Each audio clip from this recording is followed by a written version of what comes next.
No 4. līdz 29. septembrim aicinām Sijā ZOO darbības reģionā dzīvojošos piedalīties akcijā Ekozvans.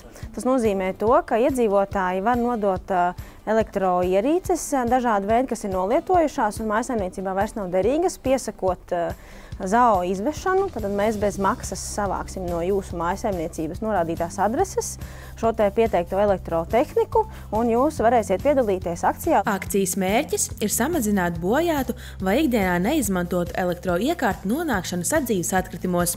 Jo visticamāk, mēs paši pat neaizdomājamies, bet elektroniskās iekārtas, ko izmantojam ikdienā, var saturēt dažādas vielas, piemēram, freonu, dzīvesudrabu, svinu, hromu un citas. Un tieši tāpēc no tām jāatbrīvojas vidē pēc iespējas draudzīgākā veidā. Klients piezvan mums, tad izstāstā, kāda elektrotehnika, elektroierīces viņam būtu nododams pārstrādei.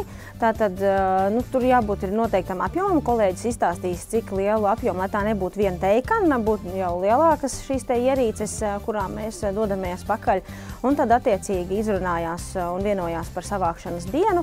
Ierīcēm jābūt novietotām brīvi pieejamā vietā, tad klients var nebūt arī attiecīgi mājās tajā dienā, kad mēs dodamies pēc šīm te mantām. Un, ja telefona sarunā ar ZOO pārstāvi būsiet piekritis piedalīties balvu izlozē, tad iespējams tikt pie vērtīgām balvām. Šajā gadā mums ir sadarbības partneri un nodrošina balvas arī Karcher un arī balviņas no akciju sabiedrība sadales tīkliem. Tātad būs 3 lielās balvas, kas būs Karcher firmas ierīces, un balviņas no sadales tīkliem, ko varēs laimēt. Protams, arī ikdienā ZOO ekolaukumos iespējams nodot visa veida elektrotehniku.